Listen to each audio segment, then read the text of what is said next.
ప్రభునామాన్ని మీ అందరికీ వందనాలు తెలియజేస్తున్నాను.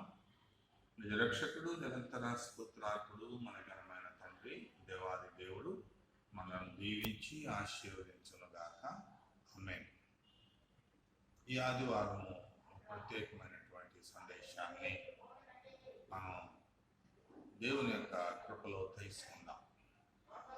ఎందుకంటే ఈ లోకంలో అనేక మంది అనేక విపరీతమైనటువంటి భావాలతో, అర్థాలతో క్రైస్తవులను, ప్రజలను గలిబిలి చేస్తూ ఈ యొక్క కరోనా సమయంలో దాని యొక్క తీవ్రతను బట్టి, అది ప్రపంచవ్యాప్తంగా చేస్తున్నటువంటి మరి మరణాలను బట్టి, అలజడిని బట్టి కొన్ని రకాలైనటువంటి అపోహలు వ్యాపిస్తూ గందరగోళ పరిస్థితుల్ని క్రియేట్ చేస్తూ ఉన్నారు. కాబట్టి వాక్యం ఏం చెప్తుంది, వాక్యంలో ఉన్నటువంటి భావాన్ని మనం ఎలా అర్థం చేసుకోవాలి, ఏ విధమైనటువంటి మరి తాత్పర్యాన్ని మనం కలిగి ఉండాలనేటువంటి విషయాలను ఈరోజు మనం తెలుసుకుందాం.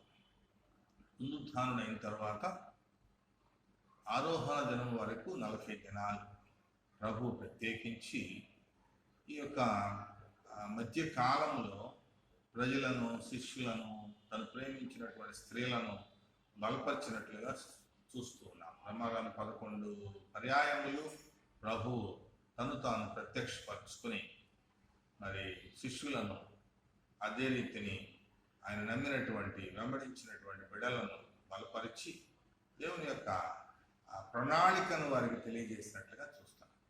ఏ రకంగా ఈ యొక్క ఆరోహణ దినం, ఈ యొక్క ఆదివారం నుండి వచ్చే ఆదివారం మధ్యకాలంలో ఉన్నటువంటి గురువారం ఖచ్చితంగా 40 దినాలు అవుతుంది పునరుద్ధానం తర్వాత. ఇది ఆరోహణ దినం అని చెప్పి క్రైస్తవ పండితులు, ధర్మశాస్త్ర కోవిదులు చెప్తూ ఉంటారు.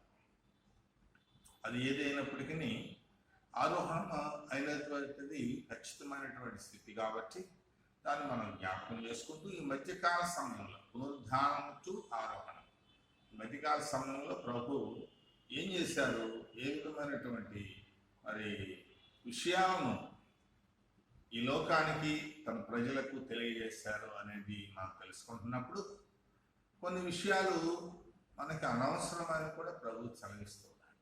ఆయన చెప్పింది ఏమిటయా అంటే, అనేక మందికి ఆగపడుచు, అనేక మందికి బోధించుచు, రుజువులను చూపుచు, సజీవుడుగా తన్ను తాను ప్రత్యక్షపరచుకొంచు, అనేక విషయాలను ఆజ్ఞాపిస్తూ,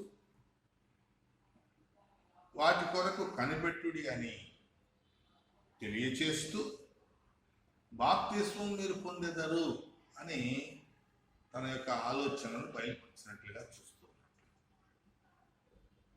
ఈ పునరుద్ధానం నుండి ఆరోహణ అయ్యేటువంటి దినం వరకు ప్రభు సలిపినటువంటి ఈ పని 7 రకాలుగా మనకు కనిపిస్తుంది. అందరికీ కనపడుతూ, బోధిస్తూ, రుజువులను చూపుచు, సజీవుడిగా కనపరుచుకొనుచు, కొన్ని విషయాలు ఆజ్ఞాపిస్తూ, కనిపెట్టుడి అని తెలియజేస్తూ, కొంతకాలం తరువాత మీరు బాప్తిస్మం పొందుతారు అని చెప్పారు.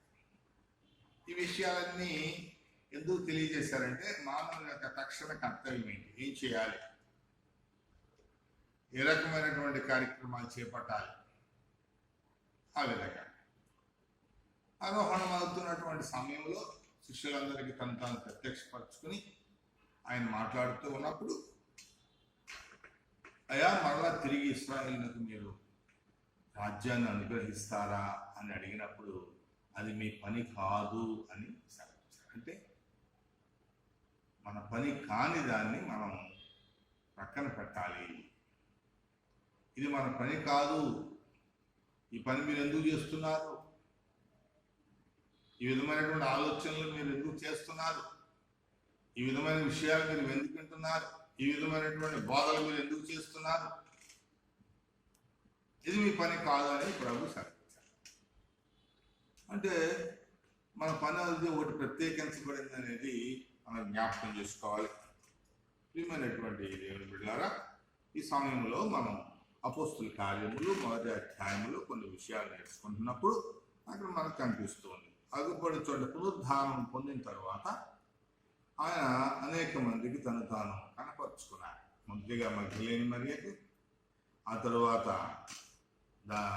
ప్రయాణిస్తున్నటువంటి శిష్యులకు, ఆ తరువాత గృహములో తలుపులు వేసుకుని భీతితో ఉంటున్నటువంటి శిష్యులకు, ఆ తరువాత మరి పాత పనిని తిరిగి చేపట్టాలి అనేటువంటి ఆలోచనలు సముద్రం ఒడ్డున చేపలు పట్టడానికి వెళ్ళినటువంటి శిష్యులకు, ఇట్లా రకరకాలుగా అనేక మందికి ఆయన కనపడినట్లుగా చూస్తూ ఉన్నాం. తరువాత బోధించవచ్చు, దేవుని రాజ్యమును గురించి బోధిస్తున్నారు. దేవుని సువార్తను ఎట్లా వ్యాప్తి చేయాలో, ఎట్లా పాప క్షమాపణ పొందాలో, ఏ విధంగా మారు మనసు కలిగి ఉండాలో, పరిశుద్ధాత్మ శక్తి ద్వారా బాప్తిస్మం ఎలా పొందాలో, ఈ విషయాలన్నీ కూడా ఆయన బోధించుచు బలపరుస్తూ పునరుద్ధాన శక్తిని అనుగ్రహిస్తూ చూస్తూ ఉన్నాం. అట్లాగే అనేక రుజువులను చూస్తున్నాం. బైబిల్ అక్కడ ప్రమాణములు అని రాయబడింది, దానికి అర్థం ఫుట్నోట్లో బైబిల్ చివరి మనం చూసినప్పుడు రుజువులు అన్నారు. ఆయన దీనికి తాలూకు రుజువులను ఆయన చూపిస్తున్నాడు. తన యొక్క గాయాలను చూపించారు. తోమాను పిలిచి నా ప్రక్కలో చెయ్యి ఉంచు, అవిశ్వాసుడి కాక విశ్వాసుడిగా ఉందని చెప్పి చూస్తున్నారు. చూసి నమ్మిన వాటి కంటే చూడక నమ్మిన వారు ధనులని సెలవిచ్చారు. ఈ విధమైనటువంటి రుజువులను ఆయన మనకు చూపించినట్లుగా చూస్తూ ఉన్నాం. ఆయన్ని చూస్తేనే ఒక ప్రత్యేకమైనటువంటి రుజువు. ఎట్లా అంటే ఈయన పవిత్రుడు, ఈయన నిర్దోషి, నిష్కలంషుడు, పాపరహితుడు, తను తాను ప్రత్యేకించుకున్నవాడు, ఆకాశమండలము కంటే ఉన్నతమైన వాడు, నిరంతరము ఉన్నవాడు, మార్పు లేని యాజకుడు, నిరంతరము జీవించేవాడు, రక్షించుటకు శక్తి కలిగినవాడు. ఇన్ని రుజువులు ఆయనలో మనం చూస్తూ ఉన్నాం. నిజంగా మనం క్రీస్తును చూసినప్పుడు, క్రీస్తుని వెంబడించినప్పుడు, క్రీస్తే నిజరక్షకుడని మనల్ని మనం సమర్పించుకున్నప్పుడు ఈ విధమైనటువంటి రుజువులన్నీ ప్రభువులో మనం చూస్తూ ఉన్నాం. ఆత్మీయానుసారమైనటువంటి జీవితంలో ఉన్నవారికి ఇవన్నీ ప్రత్యక్షంగా కనిపిస్తూ ఉంటాయి. ఆయన ఎలా మనకు సహకారో, ఏ విధంగా మనల్ని సంపూర్ణంగా చేస్తూ ఉన్నారో, ఏ విధంగా మన అవసరాలను సమకూరుస్తున్నారో, ఏ విధంగా మనకు తోడు నీడగా ఉండి రెక్కల చాటును భద్రపరుస్తున్నారో, ఇవన్నీ కూడా నిజ క్రైస్తవునికి రుజువులై ఉన్నాయి. అందుకనే హెబ్రీ పత్రికలో మనం చూస్తూ ఉన్నాం, విశ్వాసం అన్నది నిరీక్షింపబను వాని యొక్క నిజస్వరూపమును అదృశ్యమై ఉన్న వాటికి రుజువునై ఉన్నది. అదృశ్యమైన వాటికి రుజువు. నువ్వు క్రీస్తు యందు విశ్వాసం ఉంచినప్పుడు ఖచ్చితమైనటువంటి రుజువులు ప్రభు దగ్గర నుంచి నువ్వు పొందుకుంటావు. కాబట్టి ఆ విధంగా రుజువులను ఆయన చూపుతూ సజీవునిగా తను తాను కనపరుచుకున్నాడు. తను తాను అనేక మార్లు ప్రత్యక్షపరుచుకున్నాడు. సమాజ దగ్గర నుంచి చూస్తున్నటువంటి, సమాజంలో వంగి చూస్తున్నటువంటి శిష్యులకు, స్త్రీలకు, మీరు ఇక్కడెందుకు చూస్తున్నారు, ఆయన తిరిగి లేచి ఉన్నాడు అని లోపల ఉన్నటువంటి దేవుని దూతలు సెలవిస్తున్నాయి. అట్లాగే ఇప్పుడు ఆరోహణమై వెళుతున్నప్పుడు శిష్యులందరూ ఆకాశం వైపు చూస్తున్నప్పుడు మీరు ఆకాశం వైపు ఎందుకు చూస్తున్నారు? ఆయన ఆరోహణ అవుతున్నాడు. ఏ రీతిగా ఆయన పరలోకి వెళుతున్నాడో అదే రీతిగా మరలా భూమండలానికి తిరిగి వస్తాయి. కాబట్టి వీటన్నిటిని ఆలోచించడానికి, వీటి గురించి విచారించడానికి, వీటిని తర్కించడానికి మీకేం పని అని అక్కడ ప్రశ్నిస్తున్నట్లుగా చూస్తూ ఉన్నాం. ప్రియమైన దేవుని బిడ్డలారా, ఇక ఆజ్ఞాపించుట. ఆయన ఏం ఆజ్ఞాపిస్తున్నాడంటే, మీరు యెరూషలేము విడిచి వెళ్ళక, అంటే దేవుని సన్నిధిని విడిచి వెళ్ళక, దేవుని మందిరాన్ని విడిచి వెళ్ళక, దేవుని పాదాలు విడిచి వెళ్ళక ఆయన సన్నిధిని కలిగి ఉండాలి. శిష్యులకు చెప్తా ఉన్నారు, ఆజ్ఞాపిస్తున్నాడు, మీరు యెరూషలేము విడిచి వెళ్ళక నా వలన వినిన వాగ్దానము, అంటే దేవుడు మనకి ఇచ్చినటువంటి వాగ్దానం. ఏ వాగ్దానం ఇచ్చారు? దేవుని రాజ్యం విషయంలో మనం ఎలా ఉండాలి, ఆ రాజ్యం కొరకు ఎలా సిద్ధపడాలి, పరమునకు వెళ్ళుటకు ఒక మంచి మార్గాన్ని మనం ఎలా ఏర్పాటు చేసుకోవాలి, ఆయన ప్రత్యక్షతలో తిరిగి వచ్చినప్పుడు, రెండవ రాకడ ప్రత్యక్షతలో సిగ్గుపడక ఆయన ముందు మనం తల ఎత్తుకుని ఎలా నిలబడాలి, ఈ విషయాలన్నిటి గురించి అనేక విషయాలు మనకు ఆయన తెలియజేశాడు, వాగ్దానములు ఇచ్చాడు, ఎన్నో విషయాలు తెలియజేశాడు, ఎన్నో విషయాలు మనకు తెలియజేస్తున్నాడు. ఎట్లా అపోస్తల కార్యములు పౌలు చెప్తాడు, మనము అనేక శ్రమలు పొందాలి, ఎన్నో విషయాలను మనం తట్టుకుని నిలబడాలి, ఎంతో విశ్వాసం కలిగి ఉండాలి, వాటన్నిటిని అనుభవిస్తేనే మనం పరమునకు చేరగలం. ఇవన్నీ కూడా ప్రభు మనకు వాగ్దాన రూపంలో ఇచ్చాడు. మీరు అంతం వరకు సహించుడి, అంతం వరకు పాపరహితుడిగా ఉండండి, అప్పుడు మీరు పరమునకు చేర్చబడతారు. కాబట్టి మనం అది ఎప్పుడు వస్తుంది, ఎలా వస్తుంది, ఏ రకంగా వస్తుంది అనేది ఆలోచన చేయక దాని కొరకు మనం ఎలా సిద్ధపడాలి, ప్రభు ఇచ్చిన వాగ్దానాలను ఎలా నెరవేర్చాలి, ఆయన సన్నిధిని విడువక ఎడబాయక ప్రభు యొక్క ఆలోచన దృక్పథంలో మనం ఎలా ఆయనకు సమర్పించుకోవాలి, ఈ విషయాలన్నీ మనం గ్రహించి అవలంబించవలసిందిగా వాక్య భాగాలు తెలియజేస్తున్నాయి. అదే రీతిగా కనిపెట్టుడి అంటున్నా, కనిపెట్టుడి అంట. ఏమి కనిపెట్టాలి? ఇప్పుడు కనిపెట్టడమే మన పని, ఎందుకంటే వాటిని తెలుసుకునటం మీ పని కాదు అన్నప్పుడు, దేవుని పని ఏంటో మనకు అర్థమైనప్పుడు మన పని ఏంటి అనేది మనం తెలుసుకోవాలి. అనేక మంది బోధకులు విశ్లేషిస్తూ వారి యొక్క పాండిత్యాన్ని బట్టి, వారి జ్ఞానాన్ని బట్టి, వాక్చాతుర్యాన్ని బట్టి, మంచి చతురతను బట్టి అనేక రకరకాలుగా దేవుని రాజ్యం గురించి విశ్లేషిస్తున్నారు. ఎంతోమంది దీన్ని అర్థం చేసుకోకుండా భయభ్రాంతులు అవుతున్నారు. మరి ఎంతోమంది ఏం చేయాలో తెలియక అచేతనులు అయిపోతున్నారు. ఈ రకమైనటువంటి స్థితి దైవజనులు విశ్వాసాలు కలిగించకూడదు. మనం వాక్యం ద్వారా వారిని బలపరచాలి, ధైర్యపరచాలి. నిజరక్షకుడు ఏ విషయాన్ని అయితే తెలియజేశారో, ఏ విషయాలను కలిగి ఉండమని చెప్పారో, ఏ పని నువ్వు చేస్తే దేవుని రాజ్య ప్రాప్తి నీకు లభిస్తుందని తెలియజేశారో, అది అంతేగాని అది ఎప్పుడు వస్తుంది, ఏ రకంగా వస్తుంది, ఇప్పుడు వచ్చేసిందా, రాలేదా, అసలు ఉందా లేదా, ఇటువంటి వాటిని విశ్లేషించటం మన పని కాదు. కాబట్టి మన పని కాని జోలికి మనం వెళ్ళకూడదు. వాటిని తెలుసుకోవడం మన పని కాదు. మరలా ఎప్పుడు అనుగ్రహించబడమో మీకెందుకు, అసలు మీరెందుకు ఆకాశం వైపు చూస్తున్నారు అని ఈ రకమైనటువంటి ప్రశ్నలు ఈ యొక్క అపోస్తల కార్యముల మొదటి అధ్యాయంలో మనం చూస్తున్నాం. కాబట్టి ప్రియమైన దేవుని బిడ్డలారా, ఇది మీ పని కాదు అన్నప్పుడు, అయ్యా నా పని ఏంటి, మీరు నాకు కేటాయించిన పని ఏంటి, మీ చిత్తం ఏంటి, మీ ప్రణాళిక ఏంటి, దాని ప్రకారం నేను జీవించడానికి మీ పరిశుద్ధాత్మ శక్తి అనుగ్రహించండి స్వామి అని ప్రభువుని అడిగి ఆయన చిత్తాన్ని మనం తెలుసుకోవాలి. ఇప్పుడు కనిపెట్టుడి అన్నప్పుడు కాలములు సమయములు తండ్రి తన అధీనంలో ఉంచుకున్నాడని చెప్తాను. కాబట్టి ఆ కాలాలను గురించి తెలుసుకుంటాం, కానీ ఆ సమయాన్ని ఎప్పుడు వస్తుంది, ఎలా వస్తుంది, ఏ రకంగా వస్తుంది అనేటువంటి విశ్లేషణ చేయటం కానీ ఇది మన పని కాదు. ఇది తండ్రి తన ఆధీనంలో ఉంచుకున్నాడు.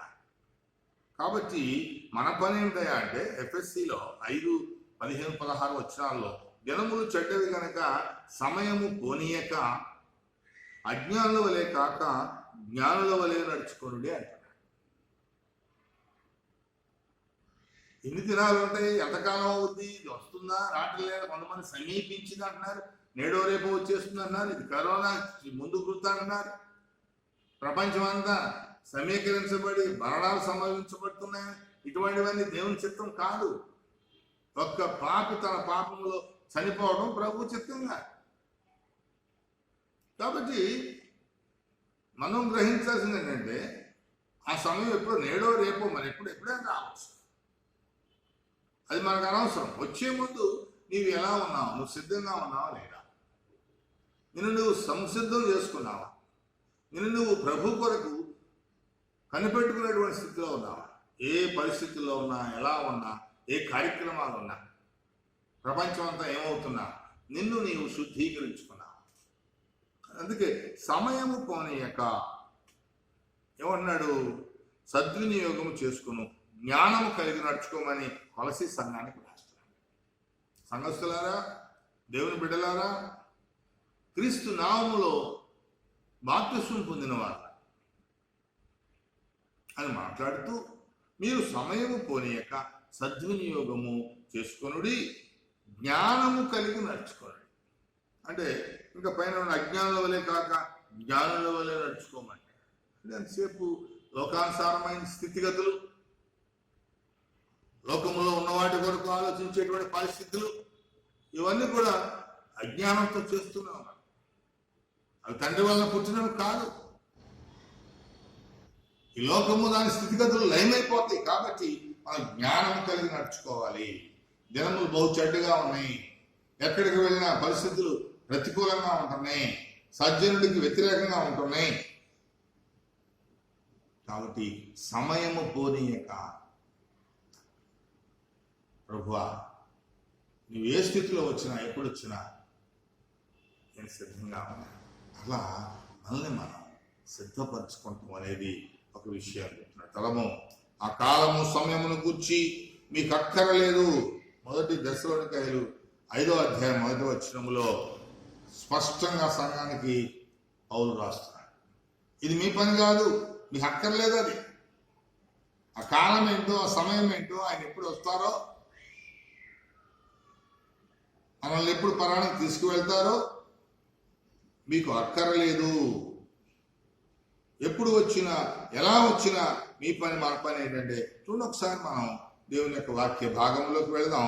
మొదటి దశలోనికాయలు 5వ అధ్యాయము 8 నుంచి 11 వచనాలు చూద్దాం.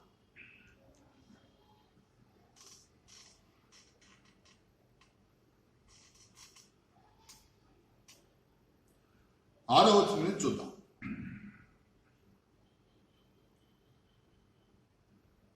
మీరందరూ వెలుగు సంబంధులు, పగటి సంబంధులై ఉన్నారు. మనము రాత్రి వారము కాము, చీకటి వారము కాము.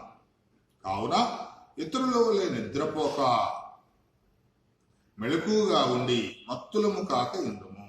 ఇప్పుడే మన పని ఏంటంటే, వాక్యం ఏం సెలవిస్తుందంటే, మన పని ఇతరుల వలె నిద్రపోక. అంటే ఇతరులు ఆత్మీయ నిద్రలో ఉంటున్నారు. ఆత్మలో బలపడిన వారు, ఆత్మలో వెలిగించబడిన వారు నిద్రపోక మెలకువగా ఉండి మత్తులము కాక ఉందము. నిద్రపోవారు రాత్రి వేళ నిద్రపోవుదురు, మత్తుగా ఉండువారు రాత్రి వేళ మత్తుగా ఉందురు. మనము పగటి వారమై ఉన్నాము. క్రీస్తు కొరకు ఎదురు చూసేవారు పగటి వారుగా ఉన్నామని వాక్యం సెలవిస్తూ ఉంది. కనుక మత్తులమై ఉండక విశ్వాసమును ప్రేమయు అను కవచము, విశ్వాసము ప్రేమ అనే కవచాన్ని, రక్షణ నిరీక్షణ అనే శిరస్త్రాణాన్ని ధరించుకుందాము. ఎందుకనగా మన ప్రభు అయిన యేసుక్రీస్తు ద్వారా రక్షణ పొందుటకే దేవుడు మనల్ని నియమించను గాని ఉగ్రత పాలవుటకు నియమింపలేదు. మనం మేల్కొని ఉన్నాను, నిద్రపోవచ్చున్నాను, తనతో కూడా జీవించు నిమిత్తము ఆయన మన కొరకు మృతి పొంది తిరిగి లేచాడు. ఆయన ఎందుకు తిరిగి లేచాడే అంటే మనల్ని జీవింప చేయడానికి. కాబట్టి మనం ఎలా మనం కాలమును గూర్చి, సమయమును గూర్చి ఆలోచించకుండా, అవి మనకు అక్కర్లేదని వాక్యం చెప్తుంది కాబట్టి వాడి జోలికి మనం వెళ్లకుండా, ఆయన ఎప్పుడు వచ్చినా మనం ధరించవలసింది ఏమిటయా అంటే విశ్వాసము ప్రేమ అనే కవచాన్ని, రక్షణ నిరీక్షణ అనేటువంటి శిరస్త్రాణాన్ని ధరించుకుందాము. ఎందుకనగా మన ప్రభు అయిన యేసుక్రీస్తు ద్వారా రక్షణ పొందుడికే దేవుడు మనల్ని నియమించాడు.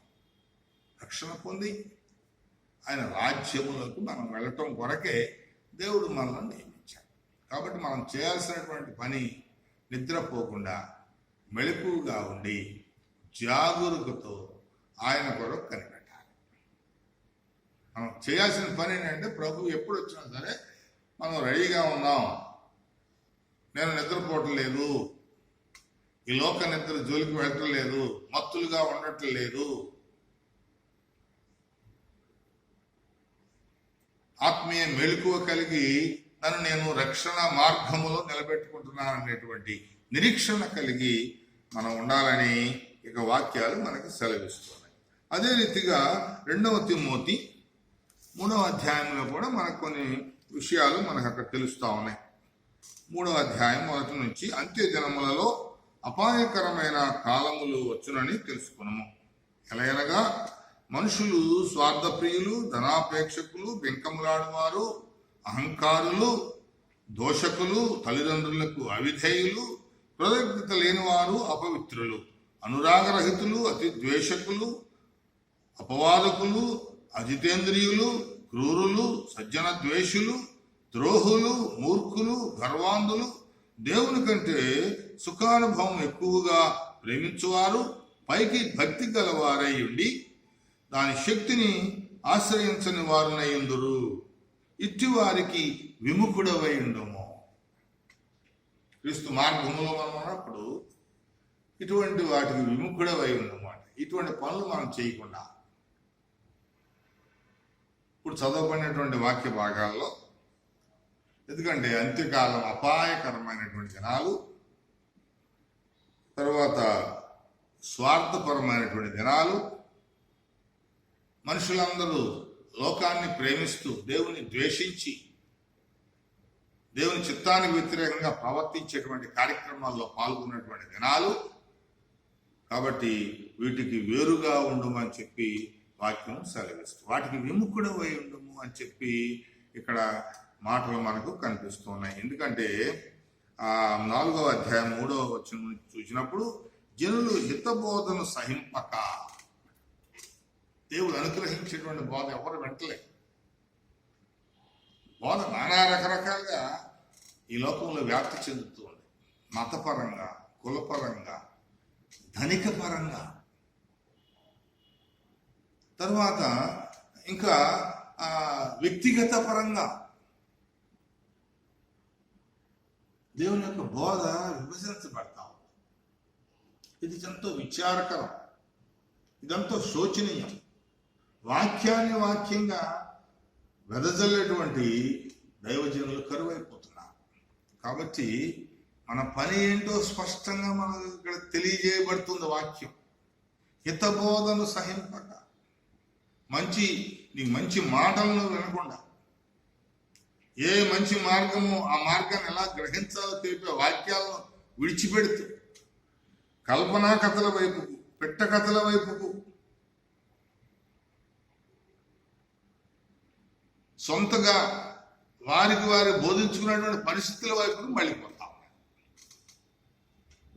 వాక్యము, ఈ సజీవ వాక్యము 2 అంచుల వాడి అయిన ఖడ్గం అని. ఇది మన శిరస్సు నుంచి చీలమండల వరకు మనల్ని విభజించి సరిచేసేటువంటి వాక్యము, బ్రతికించే వాక్యం. ఇటువంటి హితబోధను ఏం చేస్తున్నారంట? సహింపక దురదచెవులు గలవారై తన స్వకీయ దురాశలను, అనుకూలమైన బోధనను తమ కొరకు పోగు చేసుకునేవి. అనుకూలమైన బోధ, హితబోధ విడిచిపెట్టి అనుకూలమైన బోధనలోకి వెళ్ళిపోతున్నాయి. వాక్యానుసారమైనటువంటి స్థితిని విడిచిపెట్టి వారికి అవసరమైనటువంటి మాటలను వారికి అవసరంగా అనుకూలించుకుంటున్నట్లుగా చూస్తున్నారు. అది మన పని కాదని చెప్పి వాక్యం ఘోషిస్తున్నట్లుగా జ్ఞాపకం చేసుకోవాలి. ప్రియమైన దేవుని బిడ్డలారా, ఏమవుతుంది? సత్యమునకు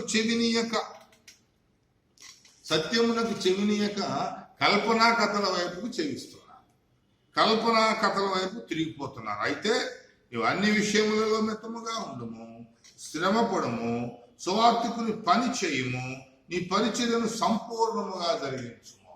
ఈ దేవుడు ఇస్తున్నటువంటి పని. వాటి వైపు కాదు, కల్పనా కథల వైపు కాదు, అనుకూలమైన బోధల వైపు కాదు, దుర్బోధ వైపు కాదు,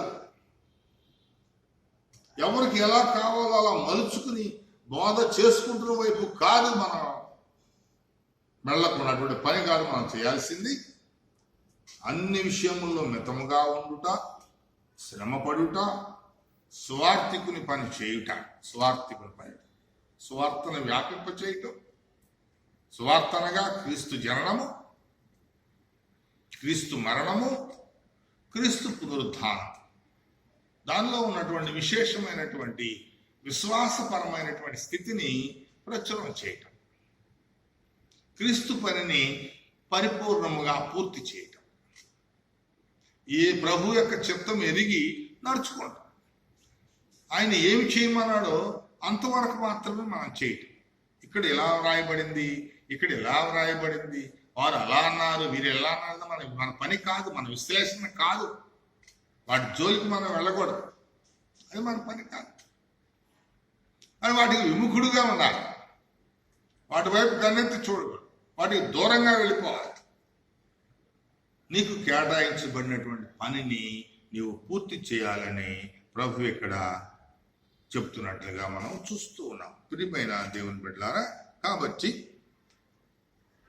వాక్యము ఏ విధమైనటువంటి పరిస్థితిని మనకు కలిగించాలి అంటే ప్రభు యొక్క రాకడలో మనం ఎత్తబడేటువంటి వారం, ప్రభు చిత్తాన్ని కలిగి ఉండి ఆయనను సిగ్గుపడకుండా ఎదుర్కొనేవారు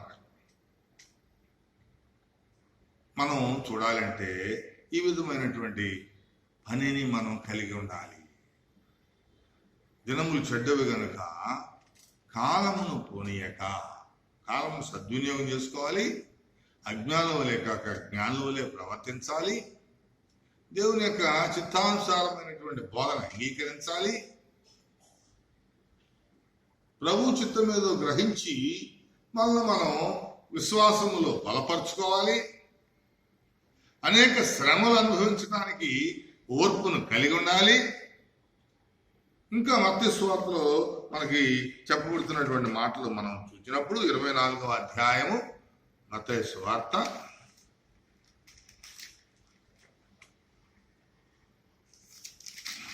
24వ అధ్యాయము 5వ వచనం నుంచి కొన్ని విషయాలు మనం చూస్తున్నప్పుడు, అనేకులు నా పేరట వచ్చి నేనే క్రీస్తునని చెప్పి పలువురిని మోసపరచుదురు. మరియు మీరు యుద్ధములను గూర్చి యుద్ధ సమాచారమును గూర్చి వినబోదురు. మీరు కలవరపడకుండా చూచుకునుడి. ఇలా చెప్తూ ఉంటారు. అక్కడ క్రీస్తు వెలిచాడు, ఇక్కడ అద్భుతం జరుగుతుంది, ఇక్కడ ఈ ఆశ్చర్యకరమైన కార్యాలు జరుగుతున్నాయి, అలాంటి చోట ప్రభు వెలిచారు, మాట్లాడుతున్నారు, ప్రభు పావురం రూపంలో వచ్చారు, పక్షి రూపంలో అరుస్తున్నారు. ఇలా రకరకాలైనటువంటి కథలు ఈ కాలంలో మనకు వినిపిస్తూ ఉంటాయి. అయినా మీరు కలవరపడకుడి అని ప్రభు సెలవిస్తున్నారు. వాటన్నిటిని నమ్మటం మన పని కాదు, వాటన్నిటిని వినటం మన పని కాదు, వాటి గురించి మాట్లాడుకోవడం మన పని కాదు. కాబట్టి వాక్యానుసారంగా మీరు కలవరపడకుడి, ఇవి జరగవలసి ఉన్నది కానీ అంతము వెంటనే రాదు. జనం మీదకి జనమును, రాజ్యం మీదకి రాజ్యము లేచును, అక్కడక్కడ కరువులు భూకంపములు కలుగును. ఇవన్నీ వేదనలకు ప్రారంభం. జనులు మిమ్మును శ్రమల పాలు చేసెదరు. మీరు నానామము నిమిత్తము సకల జనుల చేత ద్వేషించబడుదురు. అనేకులు అభ్యంతరపడి ఒకరు ద్వేషించుదురు. అనేకములైన అబద్ధ ప్రవక్తలు వచ్చి పలువురిని మోసపుచ్చెదరు. అక్రమం విస్తరించుట చేత అనేకులలో ప్రేమ చల్లారును. అంతము వరకు సహించిన వాడే రక్షించబడును. మరియు ఈ రాజ్య సువార్త సకల జనులకు సాక్షార్థమై లోకమందంతటను ప్రకటించబడును. అటు తరువాతే అంతము వచ్చును. ఇది ప్రభు చెప్తున్నటువంటి మాట.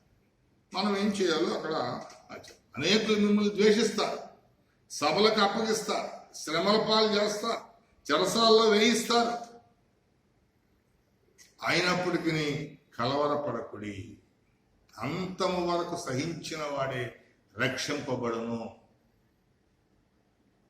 అని చెప్తూ ఇంకేమంటున్నాడంటే రాజు సకల జనులకు సాక్షాత్మై లోకమన్నంతా ప్రకటించబడాలి. ప్రతి నాలుక, ప్రతి మోకాలు ఆయన నామాన్ని వంగాలి, అంగీకరించాలి.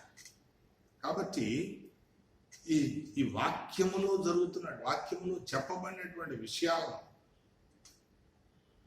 మనం క్షుణ్ణంగా పరిశీలిస్తూ ఇది అంతం వచ్చేస్తుంది, అప్పుడు వస్తుంది, ఇప్పుడు వస్తుంది, లేదా అంత్యక్రీస్తు వచ్చేసాడు, అక్కడ ఉన్నాడు, ఇక్కడ ఉన్నాడు అనేటువంటి మాటలు మన చెవిన పడినప్పుడు మనము కలవరపడకుండా అంతం వరకు సహించాలి అని చెప్పేసి వాక్యం సెలవిస్తుంది. ప్రియమైనటువంటి దేవుని బిడ్డలారా, ఏమన్నారు? మీరు మోసపోకుడి.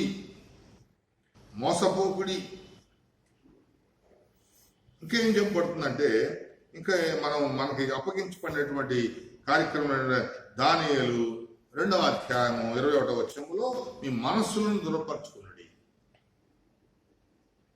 కాలగమనము ఆయన చేతిలో ఉన్నాయి, ఆయన వశంలో ఉన్నాయి. మార్పు చేసేవాడు ఆయన, సరిచేసేవాడు ఆయన. కావలసినప్పుడు వాటి ద్వారా కొంత సందేశాన్ని ఇచ్చేవాడు ఆయన. కాబట్టి మీ మనస్సులను దృఢపరచుకునడి, విశ్వాసమందు నిలకడగా ఉండుడి. మన పని ఏమిటంటే మనస్సులను దృఢపరచుకుంటాం, విశ్వాసమందు నిలకడగా ఉండటం, అనేక శ్రమలు అనుభవించడం. అప్పుడు దేవుని రాజ్యములో ప్రవేశించుకున్నటకు తగినటువంటి అర్హత మనం కలిగి ఉంటాం. అపోస్తుల కార్యములో కూడా ఇదే భావం అక్కడ మనకి చూపిస్తున్నాడు. 14వ అధ్యాయంలో ఏం చెప్తా ఉన్నాడు? మనసులను దృఢపరచుకోవటం. ఇటువంటి మాటలు విన్నప్పుడు, ఇటువంటి కలవరాలు కలిగినప్పుడు, గలిబిలి కలిగినప్పుడు, గందరగోళాలు కలిగినప్పుడు, ఇటువంటి వ్యాధులు ప్రబలినప్పుడు, తెగుళ్ళు వ్యాపిస్తూ ఉన్నప్పుడు కలవరపడకుండా మనస్సును దృఢపరచుకోండి. పౌలు సంఘానికి తెలియజేస్తున్నాడు, తను ప్రేమించిన శిష్యులకు తెలియజేస్తున్నాడు. వాక్యములో ఏ విధమైనటువంటి అనుభవాన్ని మనం కలిగి ఉండాలో తెలియజేస్తా ఉన్నాం. మనస్సును దృఢపరచుకోము, విశ్వాసమందు నిలకడగా ఉండము, అనేక శ్రమలు అనుభవించుట వలన దేవుని రాజ్యంలో మనం ప్రవేశిస్తాం. కాబట్టి అనేక శ్రమలు అనుభవించటమే మన పని అని ఇక్కడ వాక్యం సెలవిస్తుంది. ఇంకా ప్రభు ఆరోహణం అవుతున్నప్పుడు అందరూ ఆకాశం వైపు చూస్తున్నప్పుడు అప్పుడు 2 దూతలు, మనుష్యాకారంలో ఉన్నటువంటి 2 దూతలు వారిని బలపరుస్తున్నట్టుగా చూస్తున్నారు. ఎందుకు మీరు ఇలా ఆకాశం వైపు చూస్తున్నారు? ఇది మీ పని కాదు కదా. మీ పని ఏంటి? ఆకాశం వైపు చూస్తున్నారు. అప్పుడు సమాధిలో కూడా తొంగి చూసి ఆయన లేచిన తర్వాత, పునరుద్ధారణ అయిన తర్వాత సమాధి లోపల అలా తొంగి చూస్తూ ఉంటే అప్పుడు కూడా 2 దూతలు మహిమ స్వరూపము కలిగి, మరి ఎందుకు మీరు ఇక్కడ లోపల సమాధిలో చూస్తున్నారు? ఇక్కడ ఏముంది? ఇదిగా కదా మీ పని. మీకు చెప్పినట్లుగా ఆయన లేచి ఉన్నాడు కదా. అక్కడ శిష్యులను బలపరుస్తున్నాయి. సమాధి లోపలికి, భూమి లోపలికి, భూమి క్రిందకు, పాతాళంలోకి చూస్తున్నటువంటి వారికి ఇది కాదు కదా మీ పని. ఆయన మీతో చెప్పినట్లుగా లేచి ఉన్నాడు కదా. మరి ఎందుకు మీరు ఆ మాటలు ఎందుకు విశ్వాసం ఉంచట్లేదు? అవిశ్వాసులు కాక విశ్వాసులుగా ఉండండి. ఆయన మీకంటే ముందుగా గలిలయ వెళ్ళారని అక్కడ చెప్పబడుతుంది.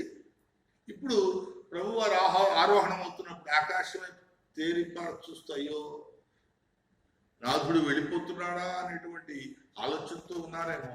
అప్పుడు కూడా 2 మనుష్య రూపంలో ఉన్న దూతలు వారితో మాట్లాడుతున్నారు. ఎందుకు మీరు ఆకాశం వైపు చూస్తున్నారు? ఆయన మీతో చెప్పినట్టు ఎలా పరమునకు వెళుతున్నారో అలా తిరిగి మీ మధ్యకి వస్తారు కదా. కాబట్టి మీరేం చేయాలో అది చేయాలి. మీరు చేయాల్సిన పని గుర్తు చేసినట్లుగా చూస్తున్నారు. కాబట్టి ప్రియమైన దేవుని బిడ్డలారా, ప్రభు మనకు అనుగ్రహించినటువంటి పని, ప్రభు పని ఆయన ఖచ్చితంగా చేశారు. ఈ లోకంలో నరరూపదారుడిగా వచ్చారు, ప్రేమను పంచారు, సకల వ్యాధిగ్రస్తులను స్వస్థపరిచారు, దేవుని యొక్క ఉద్దేశ్యము, ఆయన చిత్తాన్ని ప్రజలందరికీ బోధించారు. నడవడిని, సంస్కృతిని, సంస్కారాన్ని ఆయన మాటల్లో తెలియజేశారు. మీరు నడుచుకోవాల్సినటువంటి పద్ధతి అనేక పర్యాయాలు బోధించారు. శ్రమలను భవించారు, సిలువను భరించారు. ఆ సిలువ ద్వారా భౌతిక మరణాన్ని పొంది శాశ్వత జీవముతో తిరిగి లేచి మరణం మీద జయాన్ని ప్రకటించారు. ఆరోహణయ్యారు. నిన్ను జీవింప చేయటానికి తను ఒక చక్కని పని బోధిస్తున్నారు.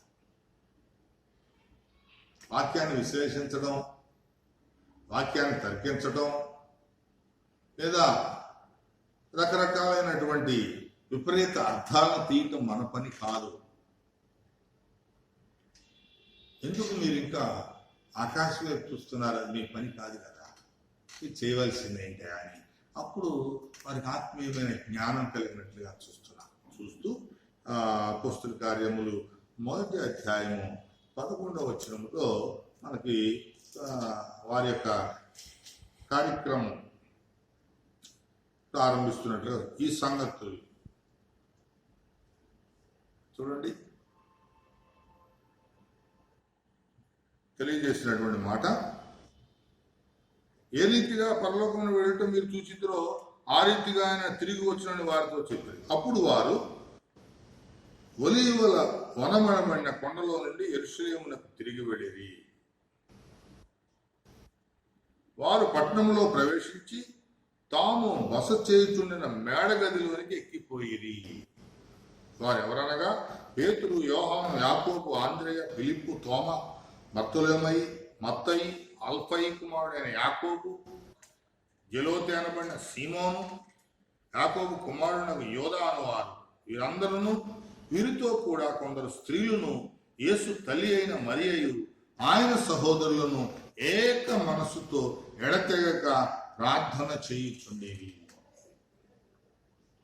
ఇప్పుడు చెదిరిపోయినటువంటి వారిని మేడగదిలో సమకూరుస్తున్నట్లుగా, చేయవలసిన పనిని విడిచిపెట్టిన వారికి చేయాల్సినటువంటి పనిని బోధించినట్లుగా మనం చూస్తూ ఉన్నాం. ఆయన తిరిగి వచ్చు పర్యంతరం ఏ రీతిగా ఆయన ఆరోహణుడయ్యాడో మరలా పరము నుండి మన మధ్యకు తిరిగి వచ్చు పర్యంతరం మనం చేయవలసినటువంటి పని ఏమిటంటే ఏక మనస్సుతో ఎడతెగక ప్రార్థన చేయుట. ప్రభు మనకి ఇచ్చి వెళ్ళినటువంటి పని ఆరోహణం అవుతూ మనం చేయాల్సిన పని. ఎప్పుడో రాజ్యం ఎప్పుడు వస్తుంది? 7వ వచనంలోనే మనం చూస్తూ ఉంటాం. కాలము సమయంలో తండ్రి తమ స్వాధీనంలో ఉంచుకుని ఉన్నాడు, వాటిని తెలుసుకున్నట్టు మీ పని కాదు.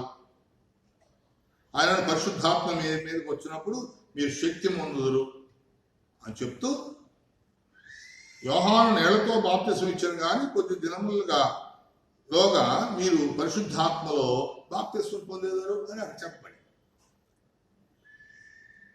అంటే ఎప్పుడైతే పరిశుద్ధాత్మ మీ మీదకి వస్తుందో మీరు పరిశుద్ధాత్మలో బాప్తిసం పొందుతారు. యోహాను అయితే నీళ్ళలో బాప్తిసం ఇచ్చాడు. నీళ్ళలో ముంచి లేపేది ఈ బాహ్య లోకానికి ఏదో ఒక చిహ్నం మాత్రమే.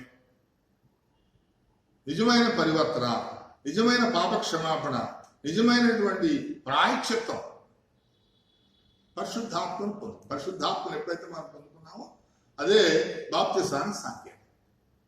మునిగి లేచడం వల్ల లేకపోతే చిలకరింపు వల్ల ఎటువంటి ఆనవాలు లేదు, ఎటువంటి రుజువు లేదు. కానీ నువ్వు ఎప్పుడైతే పరిశుద్ధాత్మను పొందావో ఆ పరిశుద్ధాత్మ ద్వారా బాప్తిసాన్ని పొందు. ఇది వాక్య విశ్లేషణ.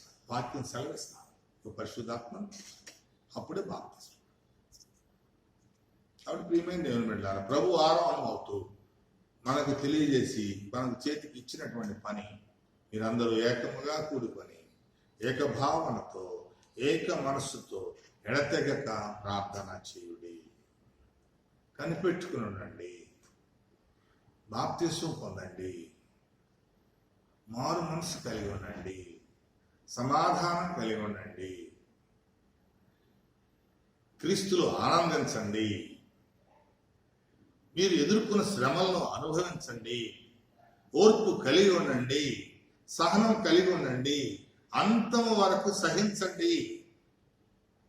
అప్పుడే పరలోక రాజ్యాన్ని మీరు పొందెదరు అని స్పష్టంగా వాక్యం సెలవిస్తూ ఉన్నప్పుడు మనం రకరకాలైనటువంటి బోధల వల్ల కలవరపడక, మనల్ని మనం మోసపుచ్చుకొనకుండా, మనం అజ్ఞానుల వలె ప్రవర్తించకుండా, కాలాన్ని సమయాలను వ్యర్థపరచకుండా, దేవుని యొక్క భయభక్తులు కలిగి ఆయన పాదాల సన్నిధి చేరి ఏ పనైతే ప్రభు మనకు విడిచిపెట్టి వెళ్ళారో, ఏ రాజ్య సువార్త వ్యాప్తి కొరకు మన వంతు కర్తవ్యాన్ని నిర్వర్తిస్తూ సంఘం అంతటితో, కుటుంబం అంతటితో, దేవుడు నీకు ఇచ్చినటువంటి ఆత్మీయ బంధువులతో ఒక చక్కని కార్యక్రమం చేపడుతూ ఏక మనస్సు కలిగి, ఏక భావము కలిగి, ఎడతెగక దేవుని రాజ్యము కొరకు కనిపెట్టుచు ప్రార్థించే ఈ విధమైనటువంటి వాక్యముల చేత మనల్ని మనం బలపరుచుకొని ప్రభు చిత్తాన్ని నెరవేరుస్తూ ఆ రానున్నటువంటి ఆ యొక్క ప్రభు యొక్క ప్రత్యక్షతలో మనం పుచ్చుకొనచ్చు ఆయనతో సహా ప్రభు రాజ్య వారసులుగా మనం గొప్ప స్థితిని కలిగి ఉండటానికి అలనాడు శిలువ శ్రమల్లో కుడివైపు ఉన్నటువంటి దొంగయా నీ రాజ్యంలో నన్ను జ్ఞాపకం చేసుకో అంటే నేడు నీవు నాతో కూడా పరదేశంలో ఉండు అని ఎలా అభయాన్ని వాగ్దానాన్ని పొందాడో అటువంటి వాగ్దానాన్ని కలిగి పొందుకుని ప్రభువును ఘనపరచడానికి, ప్రభువును స్తుతించడానికి ఆయన కృప నిరంతరం మనకు తోడేయుడును గాక. ఆమేన్. ప్రార్థన చేసుకుందాం. మహాపరిశుద్ధుడా, ఘనమైన తండ్రి, జీవాధిపతి, మీకు వందనాలు, స్తుతులు, స్తోత్రాలు తెలియజేస్తున్నాం. ఈ యొక్క ఉదయకాల సమయంలో ఈ యొక్క మహాకృపను బట్టి, ప్రేమను బట్టి వందనాలు తెలియజేస్తున్నాం. ఈ యొక్క ఆదరణతో మమ్మల్ని ఇప్పటి వరకు రెక్కల చాటును కాపాడినటువంటి తండ్రి, మీకు స్తోత్రాలు తెలియజేస్తున్నాం. ఈ యొక్క విపత్కరమైనటువంటి దినాల్లో మాతో ఉండి బలపరిచి ఏ విధమైనటువంటి తెగులు మాకు రానియకుండా, మా గుడారాలలో ప్రవేశించకుండా మీ దక్షిణ హస్తంతో మమ్మల్ని చేరదీసిన దేవా, మీకు స్తోత్రాలు తెలియజేస్తున్నాం. ఈ సమయంలో మీరు మాకు ఇచ్చినటువంటి ఈ యొక్క ఆత్మీయ మాటలను బట్టి వందనాలు. మీరు మా మధ్య ఉండి ఆరోహణమయ్యేటువంటి దినం వరకు చేసినటువంటి ఆ యొక్క దేవుని పని కొరకు వందనాలు తెలియజేస్తున్నాం. అట్లాగే మీరు ఆరోహణం అవుతూ మేము ఏ పని చేయాలో అది మాకు స్పష్టంగా తెలియజేసిన దేవా, మీకు స్తుతులు, స్తోత్రాలు తెలియజేస్తున్నాం. ఆ వాటిని మేము వెంబడిస్తూ మీ వాక్యాలను అనుసరిస్తూ మీ కృపలో ముందుకు సాగి ఆత్మీయ బలాన్ని, శక్తిని, పునరుత్థాన ఆశీర్వాదాలను పొందుకునేటువంటి మహాభాగ్యము దయచేయమని ప్రార్థన చేస్తున్నాం. మమ్మలను, ఆ కుటుంబాలను మీ చేతులకు అప్పగిస్తుండగా దీవించి ఆశీర్వదించి మీ గాయపడిన హస్తంతో స్వస్థపరచండి. ఇదిగో నాయన, ఈ యొక్క ప్రపంచమంతా ఎదుర్కొంటున్నటువంటి ఈ వైరస్ మహమ్మారి నుంచి మీ చిత్తమైతే మమ్మల్ని అందరినీ కాచి కాపాడమని, త్వరలో దాన్ని మీరు కాచిన రక్తంలో కడిగి అయా దాన్ని పారద్రోలమని ప్రార్థన చేస్తాం. అనేక దేశాలు, ఎంతమందో ప్రజలు నాయన దీని బారిన పడి ఆర్థికంగా, సామాజికంగా అయా అనేక ఇబ్బందులకరమైనటువంటి పరిస్థితుల్లో నగ్గిపోతూ ఉంటూ ఉండగా దయతో మా ప్రభువా మంచి స్థితిని, మంచి రోజులను మాకు అనుగ్రహించమని ప్రార్థన చేస్తున్నాం. మీ యొక్క కాపుదల కొరకు, మీ యొక్క స్వస్థ కొరకు, మీ ఆదరణ కొరకు మరొకసారి వందనాలు తెలియజేస్తూ బిడ్డలందరినీ మీకు సమర్పిస్తున్నాం. అంగీకరించి ఆశీర్వదించు. ముఖ్యంగా మా ప్రాంతమును, మా రాష్ట్రము, మా దేశమును, ఈ యొక్క ప్రపంచమంతటిని దీవించి ఆశీర్వదించి ఈ కనసంలో పరిపాలించుమని, మరలా తిరిగి మా మధ్యకు వచ్చు పర్యంతరము మీ అండా కాపుదల సంరక్షణ మాతో ఉంచి మమ్మల్ని ఈ కృపలో బలపరచుమని యేసు దివ్య నామమును బట్టి అడిగి వేడుకొనొచ్చు ప్రార్థిస్తున్నాను పరమ తండ్రి. ఆమేన్. ఆమేన్. తండ్రి అయిన దేవుని ప్రేమ, కుమారుడైన క్రీస్తు కృప, పరిశుద్ధాత్మ యొక్క నిరంతర సహాయ సమాధానములు ఇప్పుడు వచ్చిన బిడ్డలకు, సంఘమునకు, ప్రపంచమునకు నిరంతరము తోడయుండి సంరక్షించి కాపాడునుగాక. ఆమేన్. ఆమేన్. ఆమేన్. ప్రభు నామాన మీ అందరికీ వందనాలు. దేవుడు మనల్ని దీవించి ఆశీర్వదించునుగాక.